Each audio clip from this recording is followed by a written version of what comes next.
Sri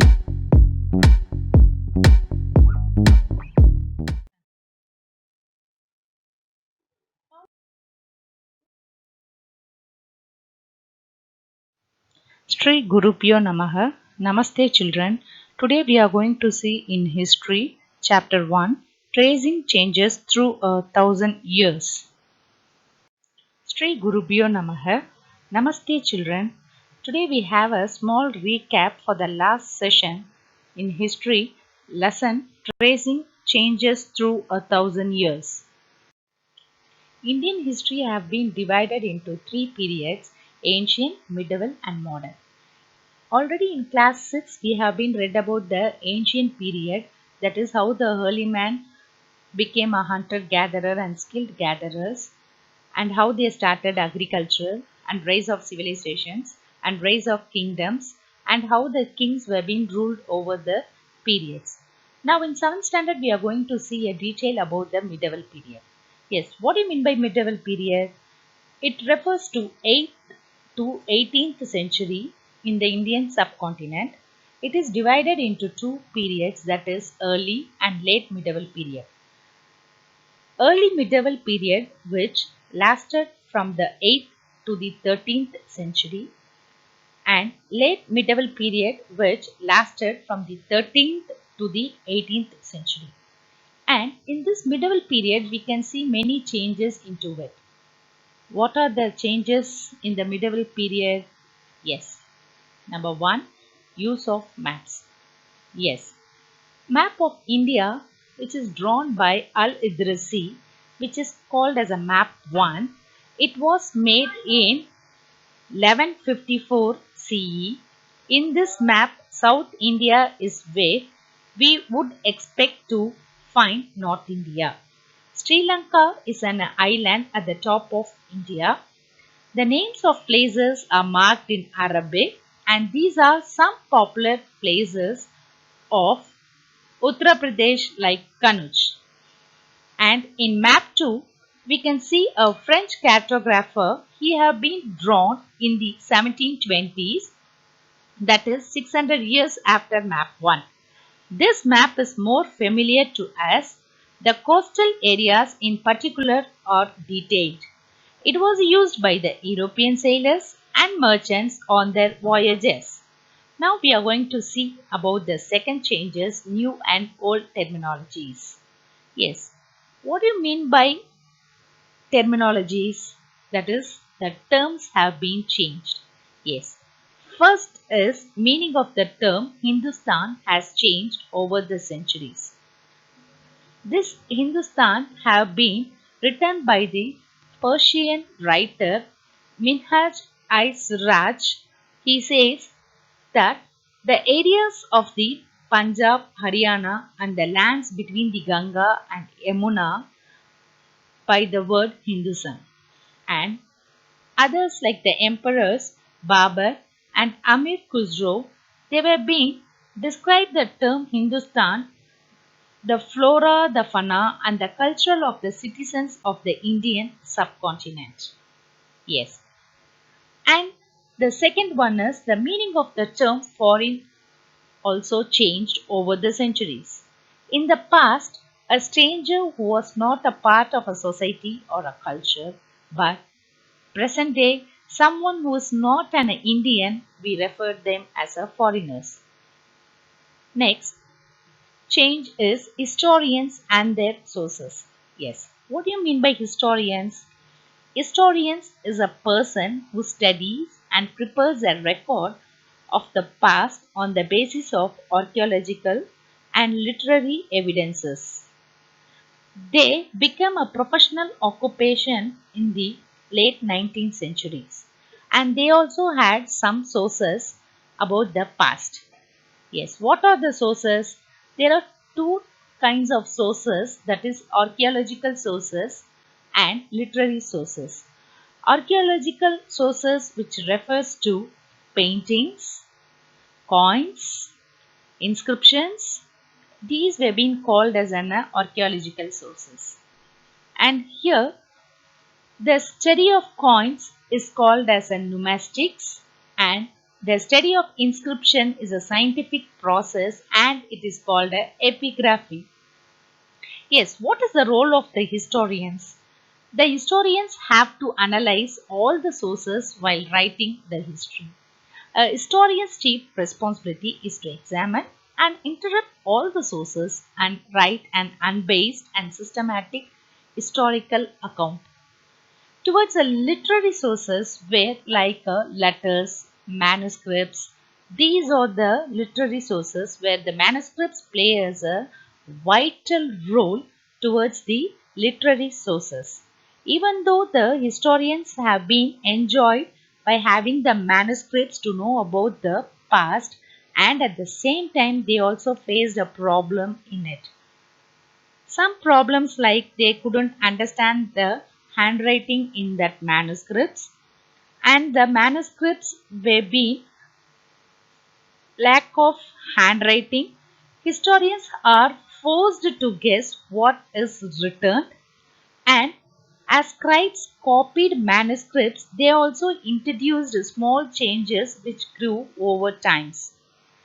And the historians divide the past into periods on the basis of economic and social factors of characterize the major elements of different moments of the past. And the next changes new social and political groups. Yes, what are all the changes towards the social and political groups? Here, that is the technological changes. What are all the technological changes? Yes, the Persian wheel, which is used in the irrigation, and the spinning wheel in weaving, and the firearms in cobalt. And not only in this, even in the eatables, that is, the new foods and beverages also arrived in the subcontinents like potatoes, corn, tea, coffee. All these innovations with the new technologies and crops also being changed. Where these were being came along with the people who brought other ideas with them as well. Next, we are going to see about the Rajputs. Here, one of the group of people who became important in this period were the Rajputs, a name derived from Rajputra. And we are just going to see about the Varnas. In this medieval period, the society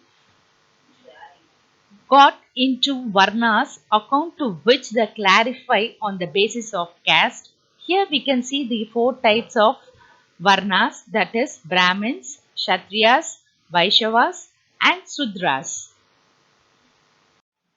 The change is due to extension of agriculture. In this period we saw many economic changes also.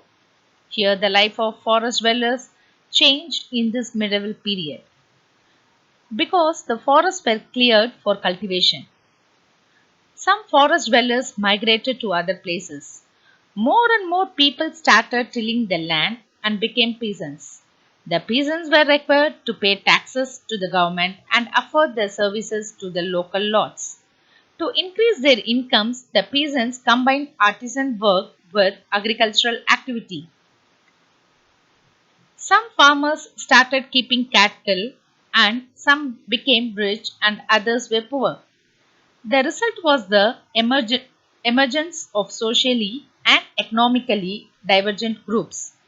As people adopted different occupations, the society came to be divided into jatis or subcastes. Now let us see the meaning and functions of jatis.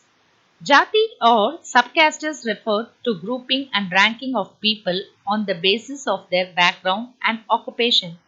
Ranks and status of jati kept changing at different areas and time periods based on the power, influence and resources controlled by the members of the jati.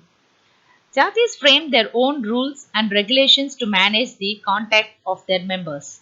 These regulations were enforced by an assembly of elders known as Jati Panchayat. Jatis were also required to follow the rules of their villages. The next change is new region and empire. regions is divided into on which a ruler ruled. Regions tend to be based on political units such as sovereign states, subnational units such as provinces, counties, townships, territories, etc. There is a term that arose during that time is pan-regional empire. Number 1. During the medieval period, there was enormous diversity among distinct regions of the subcontinent. Number 2. Each region had its own geographical dimensions, own language and cultural characteristics. Number 3. These regions were associated with specific ruling dynasties. Number 4. There was a considerable conflict between these states. Number 5. Therefore, the empire that ruled or controlled such diverse regions were called the pan-regional empires. For an example, dynasties like the Cholas, Khaljis, Tughlaq and Mughals were able to build the pan-regional empire. With the decline of the Mughal Empire in the 18th century, there it was the re-emergence of regional states. This was an emergence in many traditions in the realms of the governance. The next topic is we are going to see three phases in the history of India. In the history of British India, distinguish three phases in the history of India. They are Hindu, Muslim, British civilization. The next topic we are going to see about Hinduism. 1,000 years of history left its impact on religion and religious traditions. In this medieval period, there is a major development was the emergence of the idea of bhakti. The changes introduced in the Hindu religion were the worship of new deities, construction of magnificent temples, and increase in the importance of Brahmins or priests and their knowledge of Sanskrit. Next, we are going to see about Islam. This was also the period when new religions were introduced in the subcontinent. Islam first came to India with Arab traders as early as 7th century AD to coastal Malabar. That is, merchants and migrants brought the teachings of Islam to India in the 7th century. Many Sanskrit books were translated into Arabic as early as the 8th century. Muslims believe the Quran to be the book of divine guidance, revealed from God to Muhammad through the angel Gabriel over a period of 23 years. The followers of Islam in different ways. They are the Shia Muslims and the Sunni Muslims. The Shia Muslims believe that Ali, the son-in-law of Prophet Muhammad, was the real leader of the Muslim community, and the Sunni Muslims believed in the authority of the Caliphs, the early leaders of the community. Now we are going to see about Jainism. It was established by a lineage of 24 enlightened beings, culminating with Pershwa, that is 9th century BCE, and Mahavira. Next, about Buddhism. Buddhism was historically founded by Siddhartha Gautama, a Kshatriya prince turned ascetic, and was spread beyond India through missionaries. It later experienced a decline in India but survived in Nepal and Sri Lanka and remains more widespread in Southeast and East Asia. We came to the end of the lesson. That is, last topic is time and historical periods. Many changes were brought in the Indian history. 16th and 17th century is quite different from the current. Earlier, there was medieval period, but now modern period came into existence. Already in the last session, we have been read about the medieval period. A small recap for that. Medieval India refers to the post-classical era, that is 8th to 18th century CE in the Indian subcontinent.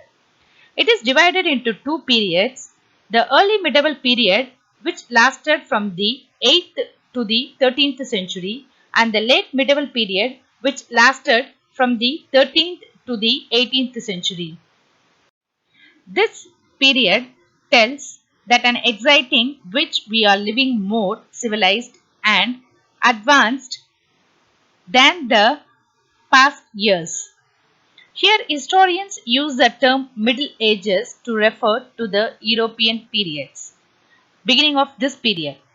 In 476 AD, when rule of Roman Empire exits from the Europe, this period came into existence. Ending of this period. Between early 15th century to mid 17th century, this period ends. The list of empires history are found in medieval period are Chola Empire, Delhi Sultanate, Maratha Empire, Mughal Empire, Vijayanagara Empire, Ahom Kingdom, Reddy Kingdom, Deccan Sultanate, and Sikh Empire. Now we have a look on modern period. Modern history, referred to as the modern period or the modern era, can be further broken down into the period and the late modern period after the French Revolution and the Industrial Revolution. Now we are just going to see the subtopic, the early modern period. In history, the early modern period of modern history follows the late Middle Ages of the era. For example, the Reformation and the Counter-Reformation, the Age of Discovery, rise of capitalism. The second point is late modern period. Late modern period, the late part of the modern period following the 17th century. Now we just have a look on philosophy and art in this period. Late modernism, late, liquid or high modernity. Here, now let us see the modern period. It tells us how and why America is adopted radically new methods of managing and thinking in the 20th century. Scientific methods were developed which lead many to believe that the use of science would lead to all knowledge, thus throwing back the shroud of myth under which pre-modern peoples lived. There are some difference between medieval and modern period. Medieval peasants worked the land and lived in villages, while modern peasants look busy in offices and live in condos. Number 2. Feudalism was a pyramid-shaped political and economic system with kings and royalty at the top and serfs at the bottom. Number 3. Religion dominated the art and architecture along with the political, cultural and scientific thinking of medieval times. Number 4. While still important in modern times, the courthouse has replaced the church as the center of the village. Number 5. Conducting large-scale wars was a historically significant activity of both time periods. Number 6.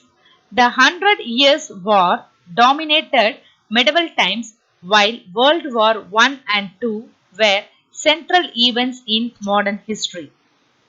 Number 7. Middle Age talks of the 18th and the 19th century when the two world wars took place and the Industrial Revolution took place. Number 8.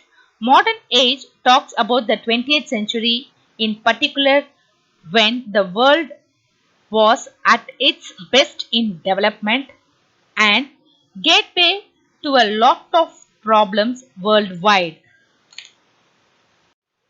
I have given here some vocabulary. Kindly read to it and read the chapter. We have been completed this lesson in history, chapter 1, tracing changes through 1,000 years. Kindly recap the points and read the vocabulary. Thank you.